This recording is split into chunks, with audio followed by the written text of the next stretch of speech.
మనం వెళ్ళాలనుకుంటే కుదరదు, ఆయన దర్శనం ఇవ్వాలనుకుంటేనే కుదురుతుంది.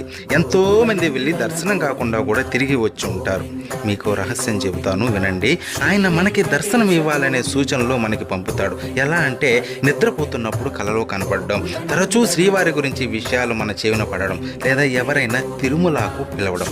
ఈ విధమైన సంకేతాలు కనబడితే వెంటనే బయలుదేరండి కొండకి. కానీ ఒక్క విషయం, అక్కడ మనం దర్శించుకునేది మామూలు విగ్రహం కాదు, సకల జగత్తును నడిపే శక్తి స్వరూపం, బ్రహ్మాది దేవతలు దర్శించుకునే విరాట్ స్వరూపం అది. విగ్రహ రూపంలో కనిపించి భ్రమింపజేసే శ్రీవారి రూపం అది. చక్రవర్తులు, సామంతులు ఆయన దర్శనం కోసం బంగారు వాకిలి ముందు పడిగాపులు కాశారు. అటువంటి స్వామి దర్శనం పూర్వజన్మ సుకృతం. ఇలాంటి ఎన్నో వీడియోలు మన ఛానల్లో ఉన్నాయి. సబ్స్క్రైబ్ చేసుకుని వాటన్నిటినీ వినండి. శ్రీవారి దర్శనం మీరు ఎన్నిసార్లు చేసుకున్నారో కామెంట్ చేయండి. ఓం నమో వెంకటేశాయ.